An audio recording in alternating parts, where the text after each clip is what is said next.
We all have mythologies that follow us. They come from our history, our culture. They flow down from our families. Even books and movies can have their own mythology. Instead of blindly allowing them into our writing, leading to flat characters and cliches, how can we embrace them, use them to make our stories better?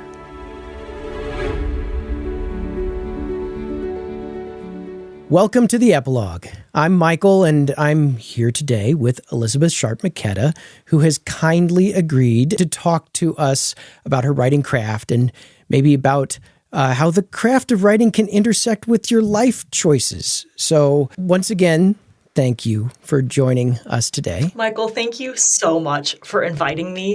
It is such an honor, and I was so delighted to hear that you were doing this podcast because you are a writer who I quote regularly at any writer who comes in my path. So your wisdom is with me often, and it was really fun to hear that you were going to be doing a podcast that spoke about writers' wisdom and how we can think about craft and be inspired. That's very kind, especially coming from you. Professor McKetta is the author of several books of poetry, including Fear of the Deep, Fear of the Beast, collaborations with artist Troy Passy, nonfiction books such as Edit Your Life, which is using your writing skills to apply to your everyday kind of handling of your life, middle grade book Arc, and the novel She Never Told Me About the Ocean. She has a PhD on the intersection between fairy tales and autobiography, which we'll be talking a little bit about today. She's teaches for both the Oxford Department of Continuing Education and the Harvard Extension School, and has a TED Talk. Thank you for that lovely introduction. Many projects. Always, it is fun to be a creator with many projects. You're just to start with your writing path. We'll zoom in. Your doctoral work was on blending myth and memoir, connecting pieces of yourself to the pieces of the cultural story. You talk a little bit about I think you phrased the veil of myth. How do fairy tales offer protection to writers, exploring the facts and fiction of their lives and how that interacts with the world? Yes, this is a topic very, very near and dear to my heart. I had two incredible teachers when I was a very young writer, around 20.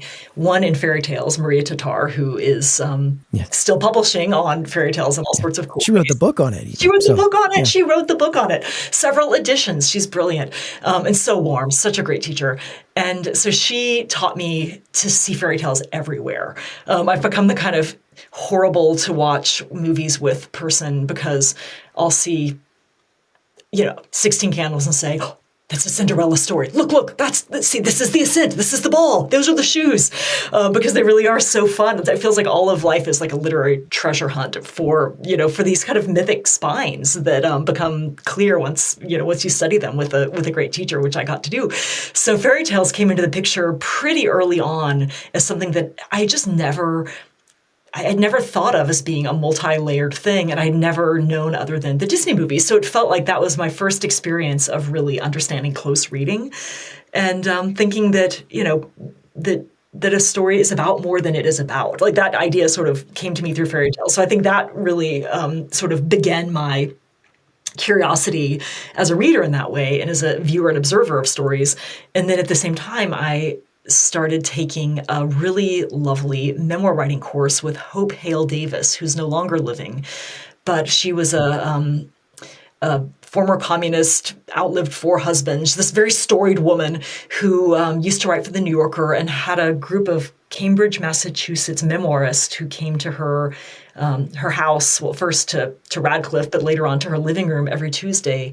And she had us on a very strict schedule of turning in a new essay each week that she would critique. And so I sort of cut my teeth writing with these women in their 60s, 70s, 80s, 90s. Hope died at 101, and I wrote with her for the last 4 or 5 years. I learned to write with these women looking back on their life from so far away, while also thinking about fairy tales, of writing from this bottom-up way of, is this a rags to riches? Is this an overcoming the monster? Like those two sort of came together for me so early that it just felt like it felt so. I didn't have the words for it then, which is why I studied it in graduate school, because I just thought, let's understand why these things are so important together, besides the fact that I just like them. That's not a good enough reason. Like, there has to be something in the click that can be useful for other writers.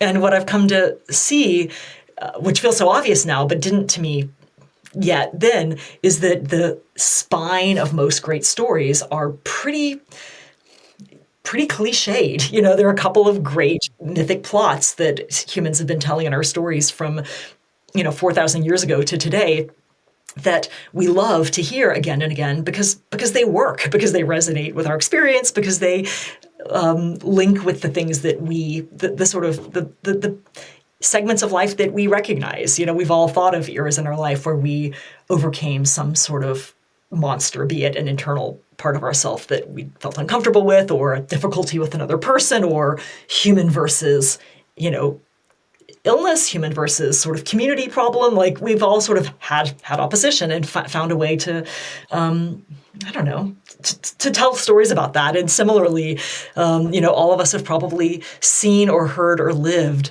some version of a Cinderella story. We were sort of not seen the thing that we felt made us ourselves, or made us special, or made us, worthy of love. And we had to sort of gradually find our way up. Any underdog sports movie, but we have this in our own lives too, I think, as we come of age. So it feels like these mythic plots and these fairy tale plots are pretty much made up of what the sort of the bone structure of storytelling. Like, it feels like for universal plots, look there. Don't look any further, because we don't need to reinvent them. Those are what make up stories, almost mathematically. But then for taking these structures and making them fresh and interesting and personal and fun to tell, therapeutic to tell, all the reasons a writer comes to story, it feels like we have to dress them in our own perspective, whether that's fact or fiction. We have to sort of make good art when we can in this world, like you and I are writing different things today than we would if we'd been born 100 years ago. And everything we've seen or read or talked about, like, that kind of feeds our art. So this idea that one of them is the kind of bone structure and the other is everything else feels very true for how we approach any story. And I think that often when writers get stuck with plot, we can look, ask, what kind of story is this? What kind of bone structure are we talking about? And get to use your phrase, we can sort of collapse the decision tree based on thinking about what is the structure. And then I think, whatever genre we're writing, if we can start with the images we know. I grew up in Texas, the heat, the smell of the trees, how people spoke, like those images will be with me forever, and I can make good use of them if I so choose. There is an awful lot of just story that descends from story, and there's a resonance between good works now and older works. You mentioned, though, dressing it up, obviously, in your personal experience and pieces of your own memoir, your own autobiographical details, even things that I guess are kind of emotionally related to you, I guess. Would you say there's a difference, though, between what we commonly think of as fairy tales and how we would typically structure a story today? Sometimes people will say this is very fairy tale-like. And I that was something that has been said about Ocean, for example. And obviously we're all just telling a story.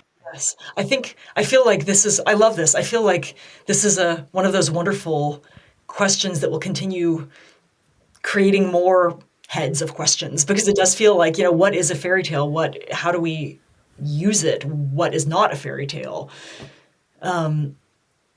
Is a wonderful question. And when I think about a few things, and maybe one place to start is thinking about a very obvious difference between fairy tale and life writing, which is that in a fairy tale, we usually have a very clear ending of either happy for some, red hot shoes and eyes poked out by doves for others.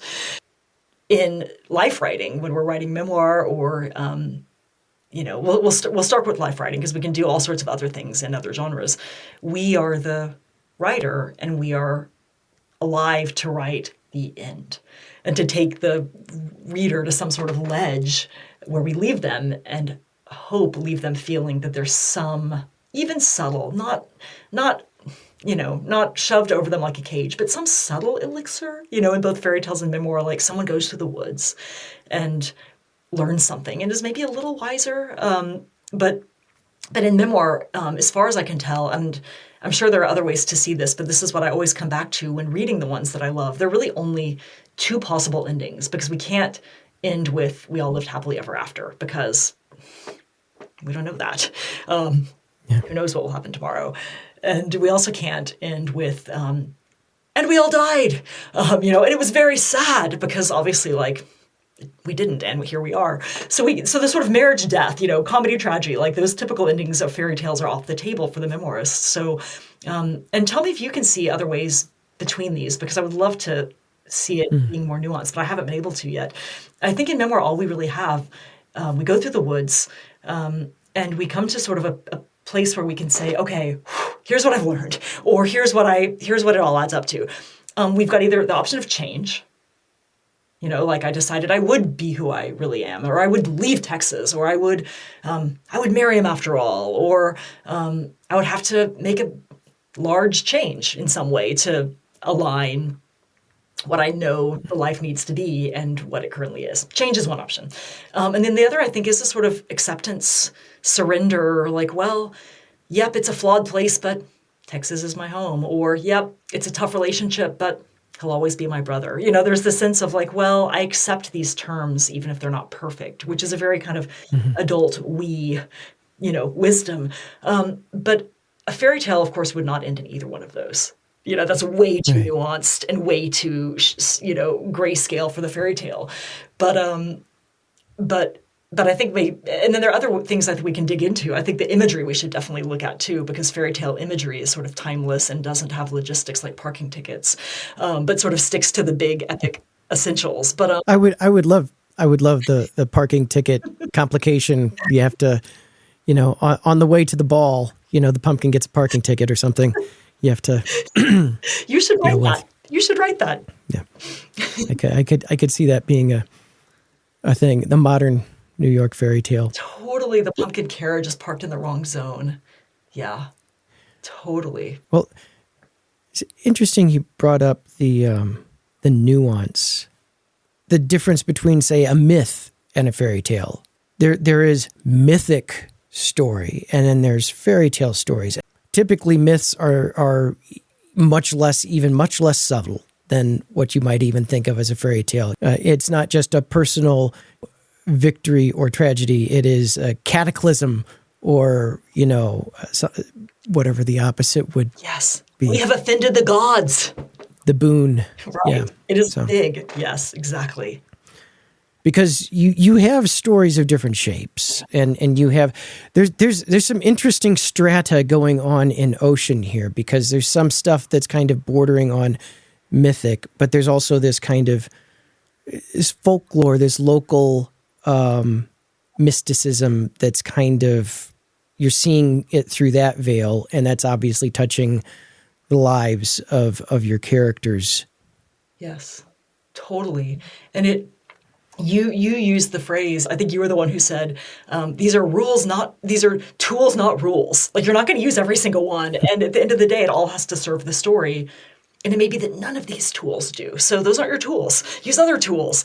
But I think that's very true when thinking about these tools. And you touch on the difference between myth and fairy tale, which is a question that in my classes I don't really worry about so much, because I'm coming at it from a creative writing perspective rather than a scholarship. But when sort of pressed, I tend to think of it exactly the way that you talked about, that I think of fairy tales as a little more domestic, centered around house, village, family. And I think of myth as we're talking underworlds and overworlds and, no one's really home except for, the Vestal Virgins. Like, it's really a different scope and scale. And Nobody answering the doorbell. nobody's answering the door. Exactly. There are no doorbells in Myths. But for Ocean, I found that, and I'll maybe tell listeners a little bit about it. It's would this be a good time to just give a quick sketch of it so people know what we're talking about?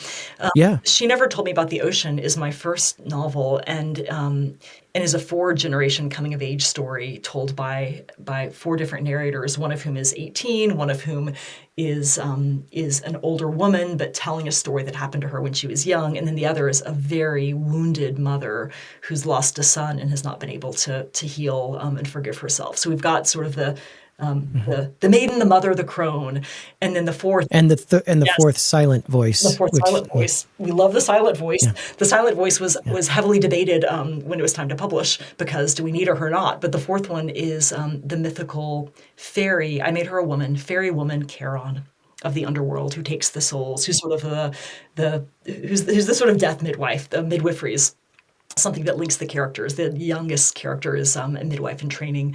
And so it really deals with how women carry each other's stories, and how women, and it could be anyone, but in this story I was looking at women, ferry each other through sort of turbulent periods in life, and are able to help each other kind of grow and learn and forgive themselves and others. So it's really a healing story in a lot of ways. It uses lots of I had a lot of fun doing research on sort of healing herbs and, conventions of midwifery, like lots of sort of stuff about, sort of women's healing arts filter into it.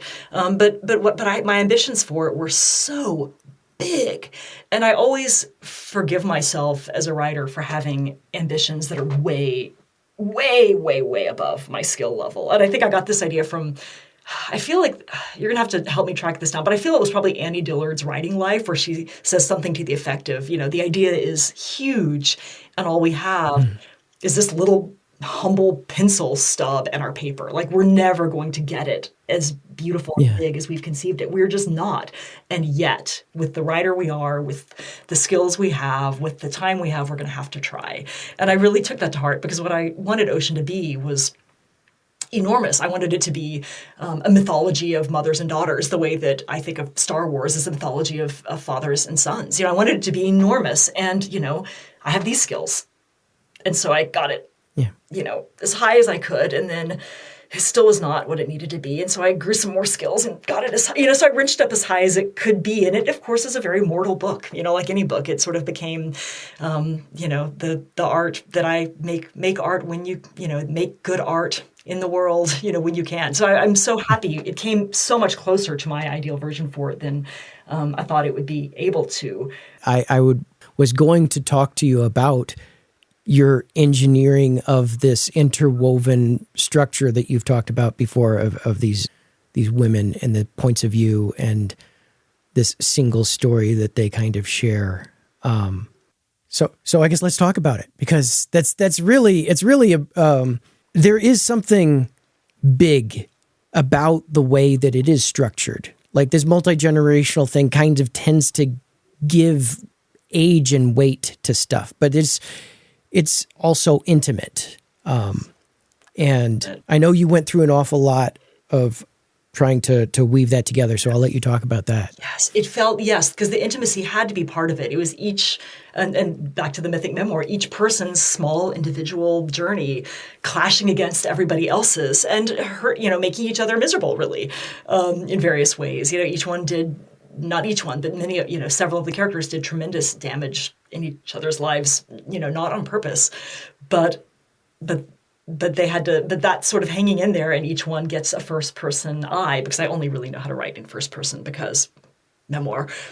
But it's so personal, it's so intimate, and it really deals with the sort of mythic themes of, it's about birth, love, and death. The whole story is birth, love, and death. And I really struggled a lot with the structure, because I knew a few things that your word again, collapse the decision tree of the book when everything else felt incredibly wiggly. The timeline was one of the wiggly things. I wanted to take us from on one end, mythic time. Charon has been ferrying souls for a really long time. I had to sort of put her in there in some outside of the XY time axis. She had to be in sort of like myth time. But part of for the main narrator, for the frame narrator named Sage, who changed names a few times throughout the book, I needed to take the reader from before she was born, when her mother lost her son, lost her big brother before she was born, to when she was 18, and spoiler alert, served as her mother's midwife for another son, a new son. So it's, so I had no idea how I was going to work with the time. And then that's only one of the two of the timelines. Then the other two had to find their own spectrum. So the timelines were disastrous. But I knew from the very beginning that the arc would go from death in water to birth in water. Like it was going to do, so that was a certainty. I was going to have to get from there to there. That helped to sort of create some parameters. I also knew that water was going to be seeping through as an image in the book. Often when we come to any story, there's sort of one dominant image. My second novels was house and structure and shelter.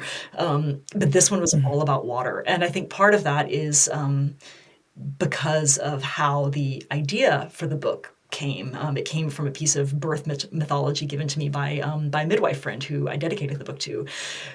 But so I knew, so I knew that there would be sort of water mythology in there just because that was the source of the book. But I also, even though the book is pure fiction and, it's a ghost story in some ways, it's an underworld story, I'm not a ghost, I've not been to the underworld, pure fiction. My mother's nothing like the mother in the book. But there was one part that I did bring through, and it was a story that happened to my mother when she was very young, when she was put on duty to watch her younger brother in the pool, and he stopped breathing and was brought back to life by her dad, who was a doctor. So for my mother, the face of mortality for her children always wore the face of water. And I started writing the book when I became a mother, and the faces of mortality were everywhere, it turns out. So I used water to sort of, because that was the mythology that I was brought up into, that, all of our rules involved, like not swimming unattended and locks on the pool gate. You inherited. Yeah, exactly. That was the fairy tale, right? We were born into the fairy tale, but water is wonderful. Water is fabulous. Water is life, water is death, like any big thing, right? Fire, water, it was sort of this elemental fear that I was kind of born into for my mother. And of course, as kids, we made fun of her incessantly, but then, you realize, oh, right, this is her fear. So I knew there had to be water as the imagery everywhere for the fear of the mother, the main character's mother. And so because of that, I knew I needed an island.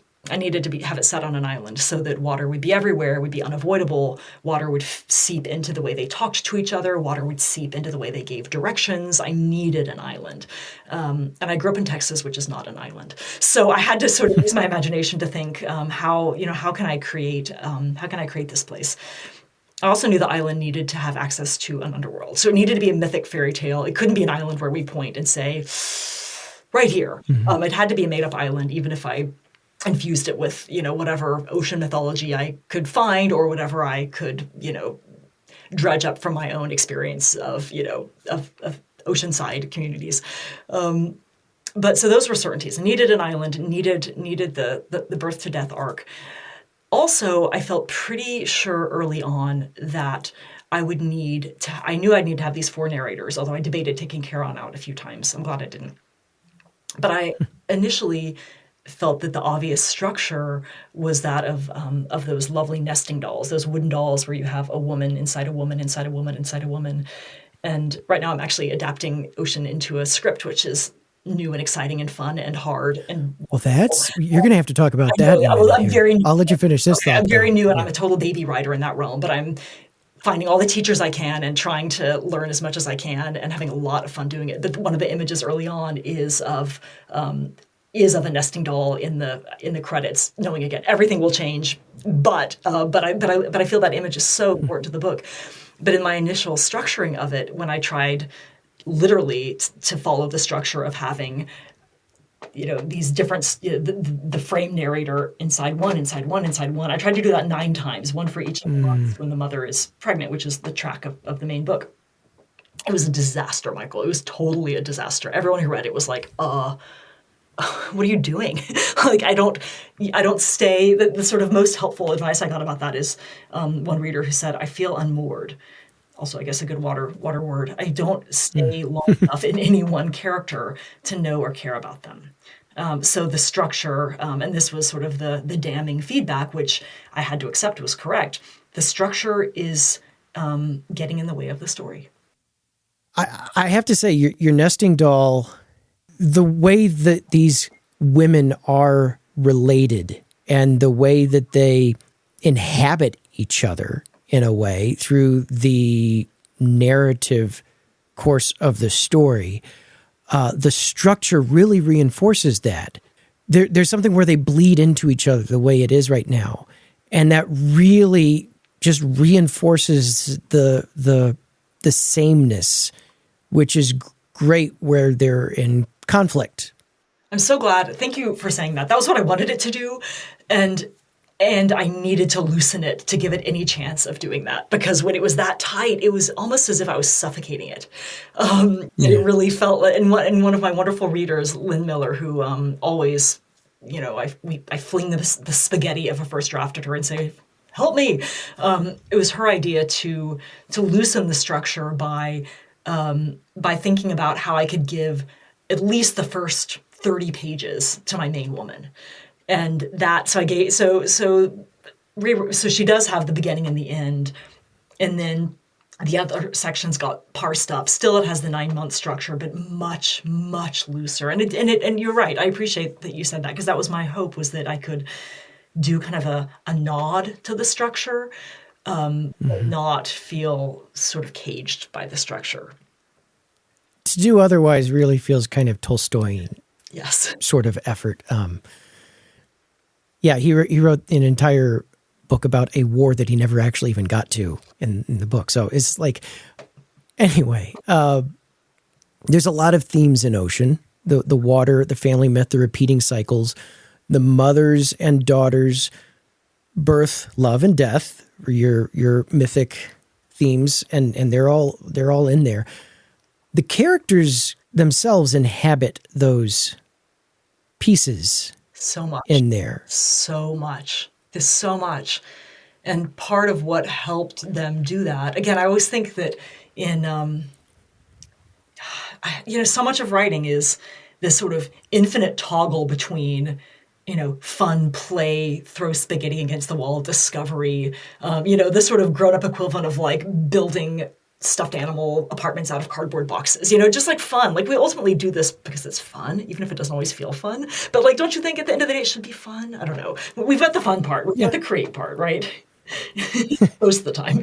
And yes. We've got the sort of like craft hat part. And I think so much of the process is toggling between the part that is full of like fun and eureka, and often what I think is disparagingly called the therapeutic draft, but I think is a necessary draft. The draft that sort of lays out how we feel about everything, whether it's real or false. But that was the one where my first draft was the one certainly where I was able to sort of look hard at, why did I write this book, and realize how much of it, even though it is fiction, was about was sort of taking on, like we could use a mythic, like getting Proteus to keep the shape, like taking on my own fears about motherhood and mortality, and wondering like, why, like, what is the grip these have on me, and what am I going to do about that? So it was really, really healing in terms of that, even though, again, fiction, underworld, ghosts. So I feel the first draft is really kind of emotionally useful. But then we've got to put on the craft hat and draft again. I use, we go back and forth all the time. Who knows we're doing both all the time.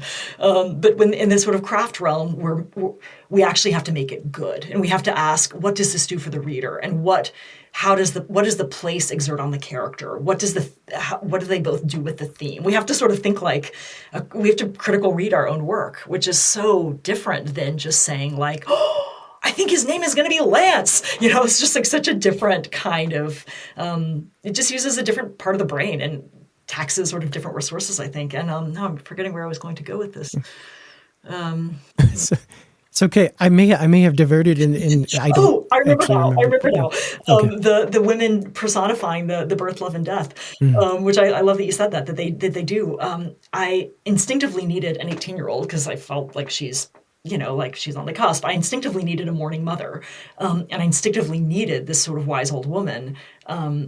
And then carry on, other topic. But I didn't quite understand until I read this beautiful book that I think you and I have talked about before by Kim Hudson called The Virgin's Promise, which is sort of put forth as another lens for the hero's journey. But when I read Kim Hudson's book, I felt that I understood hero and heroine's journey at phase of life, at season of life, so much more broadly than I ever had before. And this is, again, very, very sketchy summary.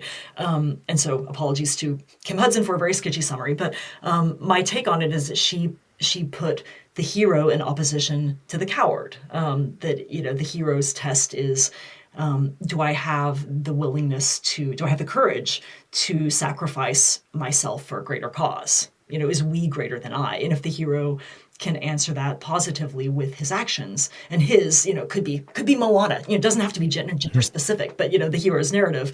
If the hero can answer that positively, then the hero is a hero, and if not, then the hero is a coward. So it's kind of a test that I read as sort of a daily emotional test that we all run through. That every moment, how can I be heroic in this? Oh, I was cowardly in that conversation. Oh, well, tomorrow's another day. It's the reason it resonates is because it's so human. And then we move to the next stage for the hero's journey in the second third of life. I think it's the father tyrant maybe. And again, I think the idea is that if the hero at that point is able to just be a good leader, be a good responsible leader of the kingdom, whether that's a family or a business or a magical kingdom, then they're the father, they're the king. And if they rule it unjustly, they're the tyrant. So, how do we use our power? Do we use it generously, etc.? And then in the next phase, the third of life, I think it's the mentor, the miser. Do we recognize our mortality enough to say, okay, I'm going to leave my wisdom behind in well-placed ways. I'm going to mentor generously. I'm going to teach that Luke Skywalker a thing or two. Or are we miserly and do we hoard all our gold and try to take it with us? Whatever that means. So, how do we deal with our mortality? And then to the heroines, the same sort of a mirror of it that I very much felt was happening in the sort of creative spaghetti against the wall work of my novel, but that I needed to really understand structurally in order to get it right. The idea that in the first phase of life, we've got the maiden, or as Hudson calls her, the virgin, who's trying to understand who she is and if she has the courage. So it's a courage test again. If she has the courage to show who she is, even if the village depends on her being someone else. And Hudson gives the examples of like Beckham, are you a good Indian daughter or a soccer player? Or Billy Elliot, are you, a boy or a dancer? Who are you? And I think that, and certainly I think as a writer, and I think probably every writer has, one of those courage moments where, am I a writer or something more practical, but to be able to say oh, I am this, and we're going to need to figure out a way to bring this out into the open, the sort of uncloseting of the artist's self, that I think is Hudson would probably call a heroine's journey. And if we fail to do that, then, and I always hated this phrase when I studied Joyce in college. I just felt so bored by virgin horror. Ugh, so boring. But this helped me see it in a different way that Hudson sort of puts it as do we honor what is innately valuable in ourselves, even if it is of no economic value to others? Or do we sell our version of ourselves to others because we don't trust it? And that is what makes, the virgin or someone who sort of sells herself. So I thought that was a really interesting way to look at that certainly felt more interesting than, Joyce. But then we get to the mother, and I think it's mother monster or mother martyr, but, can the mother nurture, same question as the father, can the mother nurture her, family, business, community without burning out, without, sort of killing that spark in herself that she identified in the first third? If she can, great, she's the mother, she's the queen. And if she can't, then she becomes mother martyr, which is where my fictional mother is pretty stuck. We definitely see the reflections of these in Yes. your character journeys She's so within smart. there. She's such a mother martyr, a monster martyr. And then we've got the third for the heroine's journey. I thought was so interesting. I'd never thought of this in quite this way, which is why this book was such a spark for me. But the idea that for the third for the heroine's journey, there's the question again, facing mortality, and what are we going to do with that?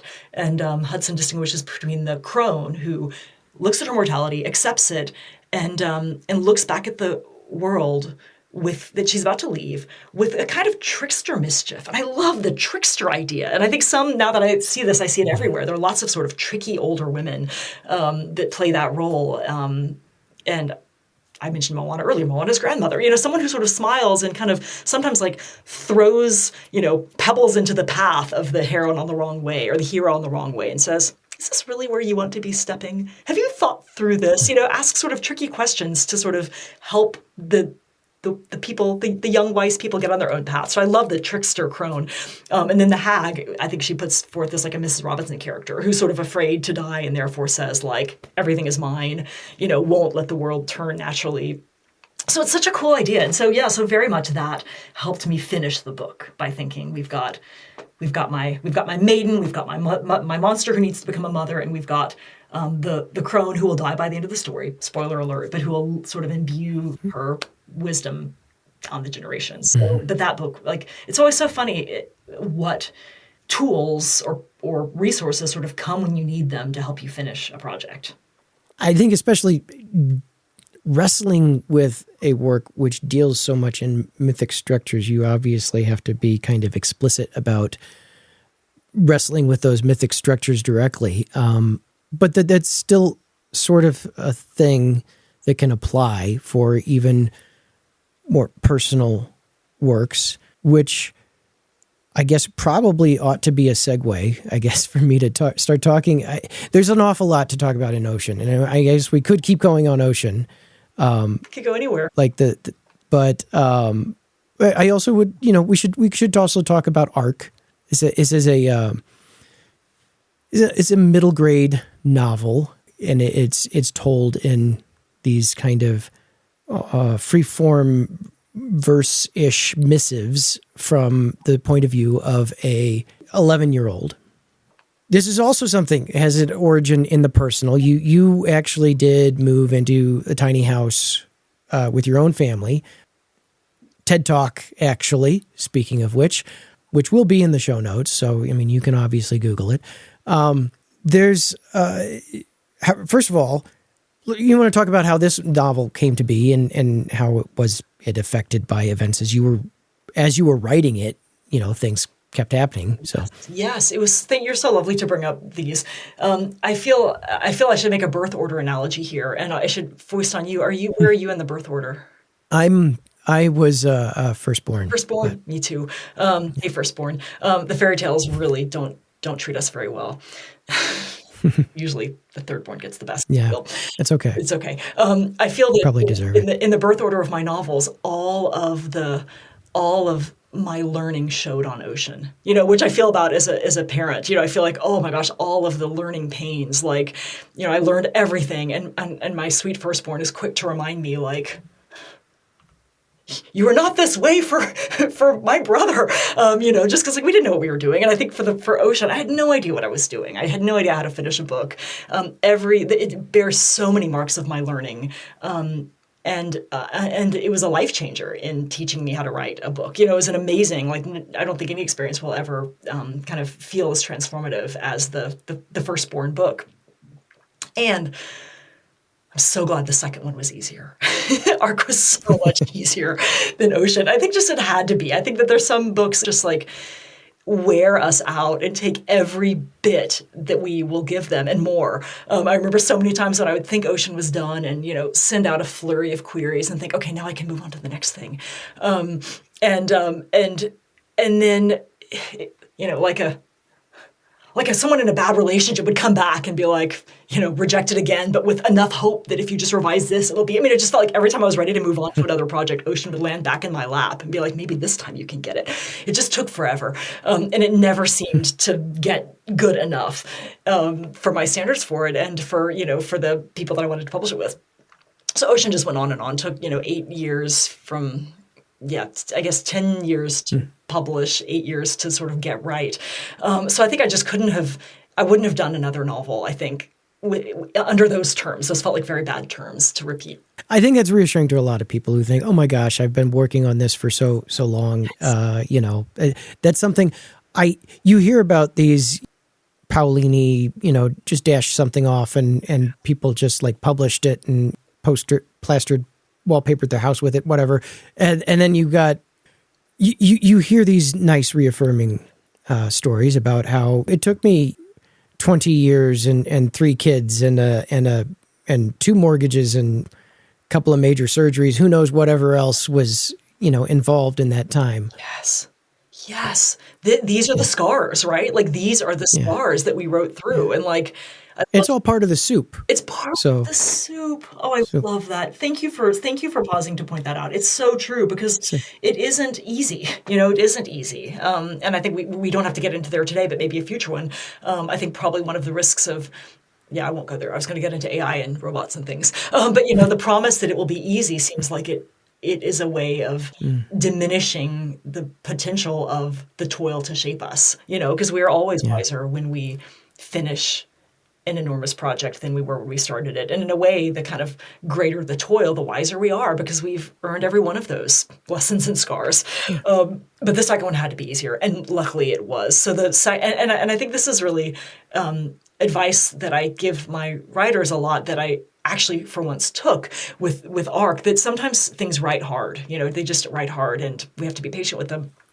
But every once in a while, there's a project that writes easy. I think maybe it was Faulkner, like tossed off one book in 8 weeks. Sometimes a book just writes easy. And I think that the temptation for us as writers who expect the toil is to look with like great skepticism at that one and ask like, are you legitimate? And I think it's wise for us to like feel that maybe that is a gift.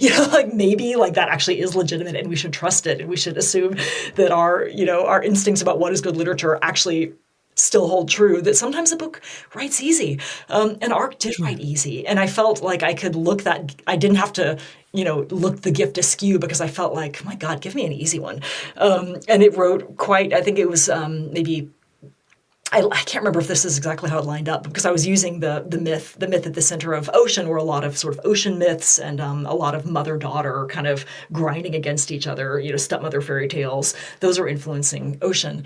But ARC was about, the Noah's Ark story and this idea of, what happens when you're sort of living in your own little planet, microplanet during some sort of, external natural disaster.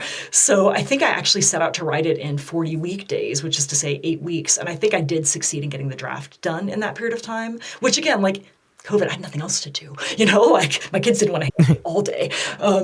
So it felt like that was a really lovely draft. And then I just set myself the assignment of writing.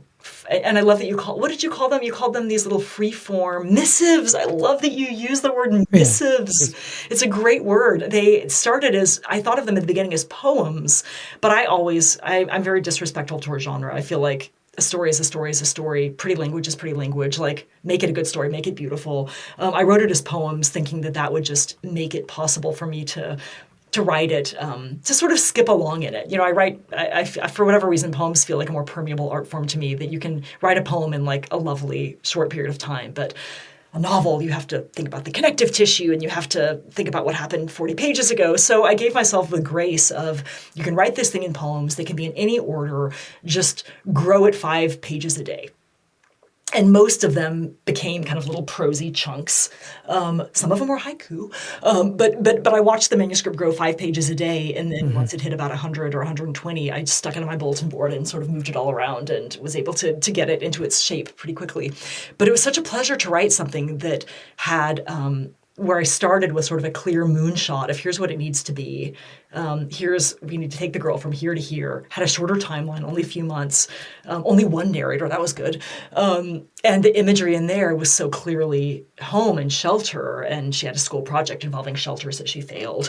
And because it started by, it started with an idea of a girl who is bummed that her family moves into a tiny house, and they can only have their dog half time. That's the premise, and that premise is very much drawn from my own life, because we moved from a big house to a tiny house, and the dog, and we found another family to do a dog share. So my wonderful dog-loving daughter, clearly thought, what the hell, and had every right to feel what the hell.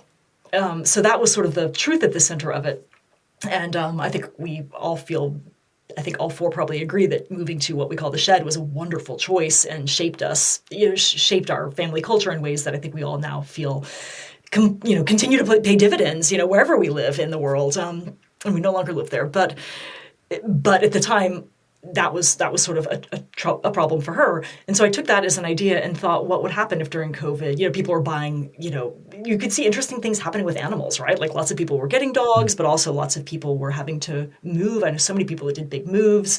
Many animals would later on end up being, left or abandoned. So I was interested in the early days of it, of what will happen to these animals, and what if we come up with this girl who's loosely inspired by my wonderful, fierce, animal-loving daughter, who sets it upon herself to stop resenting this change passively and start participating in creating her house as an ark by rescuing the abandoned animals. So that was sort of the premise of it. And so because I knew where I was going more than I did with Ocean, it was easier to sort of put into place. And because it was rooted, the family members were based, they were sort of caricatures of us. The mom is an organizer for a university who becomes an herbalist. I'm obviously not that. I'm not that organized, and you probably don't want to take my herbal tinctures, although I'm interested in both. I made us all fiction, but I used themes from our lives. The younger brother is very much a Buddha baby, as my son is, and that sometimes drives the daughter nuts. So it was fun to be able to kind of have my antenna on at home, and when I heard sort of wonderful lines, jot them on my phone and think, this could be of use. And that's that character talking. That's the character talking. At least you weren't as mean about it as Hemingway. No. I want to keep my family. That was less. Yeah, keep your family intact. Right? Keep my family. It's an interesting choice. You lived this from your point of view. And yet you chose to tell this story from the 11-year-old point of view. The style of it is short. There's a terseness that really, like my 11-year-old, I could see the way you captured the changes of subject, which aren't actually changes of subject, and then the sudden, okay, that's the end. Kind of yes. way that he writes stories sometimes on a little typewriter upstairs, and there is that kind of a style. You could see the complexity of stories that they've read coming through, but the way that they're actually, there's sometimes an impatience to get to the next part, or what gets abbreviated and stuff. And there's something you captured in the voice of the 11-year-old. What made you choose the child's point of view? Why was you had the idea to tell this story, and you decided to tell it from the point of view of this person without the power, without the decision making that's getting thrust into this, rather than, and maybe that's part of it, rather than the decree maker. I had been working on we call it our shed. We keep saying we need to rebrand it and give it a better name, because it's not a shed. But the reason we call that little house the shed is because the original idea was that we put a tough shed in the backyard and I would write in it. So it sort of became obviously a place we could live in, but the shed name never went away. So I was writing my own shed story through what became Edit Your Life. So I kind of felt and my shed story was not that interesting. Mine was more of let's simplify people. Let's see if we can find a way to sort of have all the good parts of life fit in with less of the faffy parts. So that was kind of my shed story. But I think that thinking about the 11-year-old version, and I did take so many liberties, and I did very much use, the premise as kind of a diving board to launch into pure fiction. And for that reason, my daughter has not yet read it. I think she is sort of nervous about. My son has read it and liked it very much, and I read everything aloud to my husband before it goes to press. But my daughter, I think, is sort of nervous about it, and I get that, because she's the heroine. She's and everyone who has read it, who loves her, says that, I very much see her in Arden, and it's a very loving portrait of someone who is very fierce. She's a very fierce 11, and that very much is something that it was inspired by my daughter. But yeah, it felt like her story. It felt like, I think partly that was the psychic inch that I needed to grow, that it felt like, what is this like for a kid? Maybe at some deep level it was to sort of, get a handle on my kind of mother guilt of like, was this the right decision? But I think that ship had sailed by then. So I think it was really just trying to think, what would this be like? I think I was really curious about what it would be like to sort of come of age into that, at age 9. I think she had her 9th birthday. So I felt curious about a kid's perspective of that. And I was at home a lot with my children. So I think it felt like, I didn't even question that. The book just sort of, the idea of it just sort of came in a perfect 3-word overview, which definitely didn't happen for Ocean. So it just felt like, wouldn't this be a nice idea? Write it out. Let's start on Monday. Like, it all happened so simply, and it just never seemed like it would be anyone's story other than Arden's, like even their names. But yeah, so it just felt like very, very obvious that it would be her story without ever questioning it.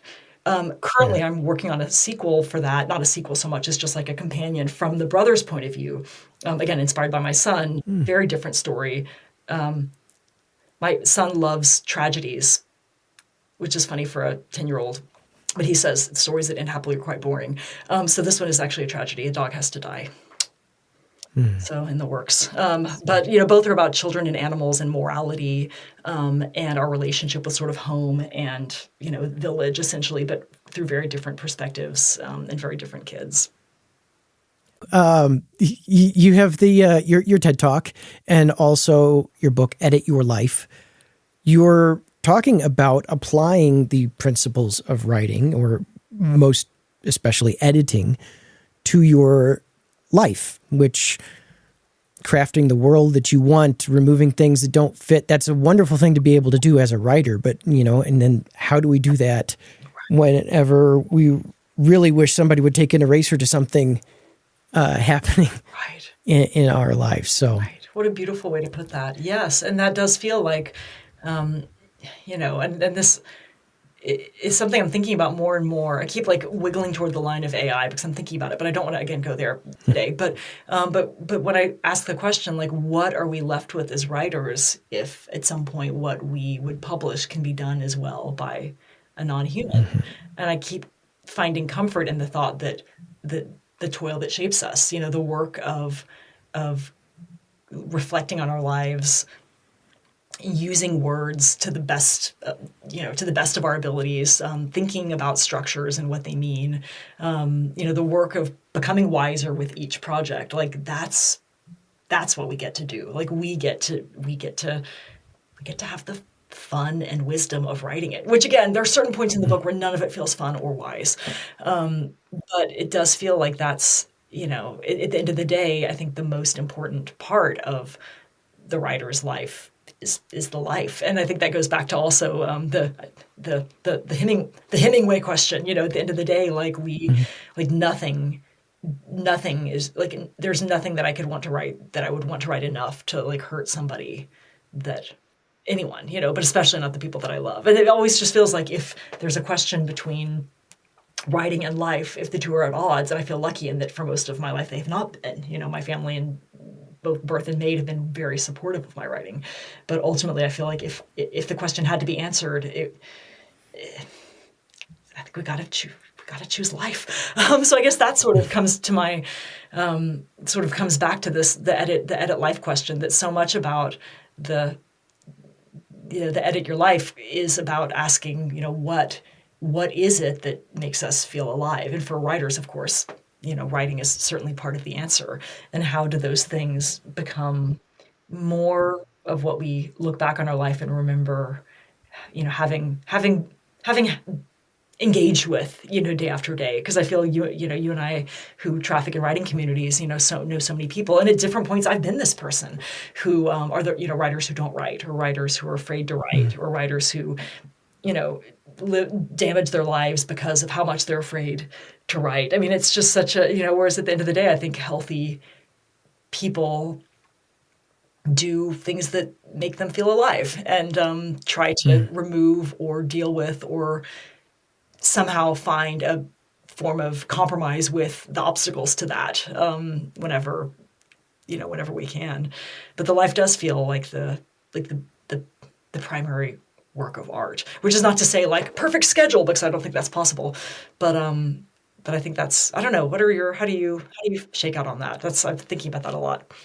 I really like that. The life is the perfect work of art there. So that's, I think that's an excellent thought to go out on, as a matter of fact. It's a good thought. Thank you so much for joining us and spending your time here talking about all of this today.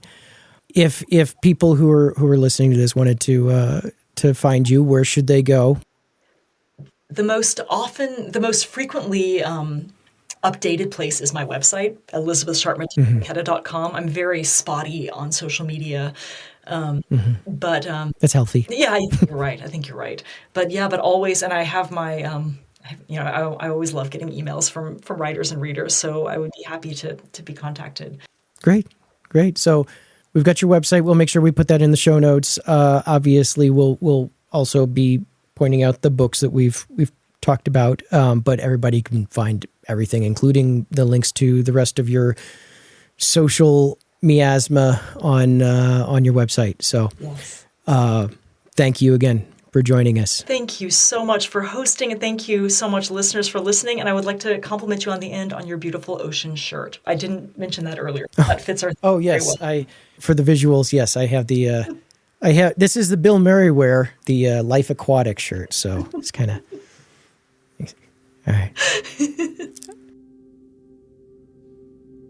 We are a product of the mythologies that surround us, an ocean of culture and family that helps to make us who we are. It's inevitable for that to affect our writing, to work its way into the worlds we create, but rather than drowning, you can be intentional, to channel the mythology you want into the flow of your story, to make it resonate and even feed back upstream part of the folkways to inspire others. That's the power you have as a writer.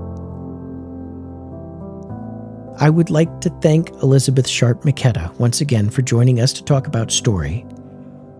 If you would like to check out her work, you can visit ElisabethSharpMcKetta.com, or you can visit the links in the show notes, which point to bookshop.org, in order to support independent bookstores. Following those links may also support this show. I really hope you're enjoying this first season of the epilogue. If this interview was helpful to you, please subscribe to the show in your podcast player of choice.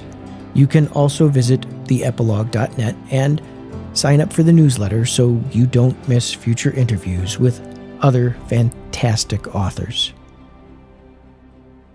Thank you.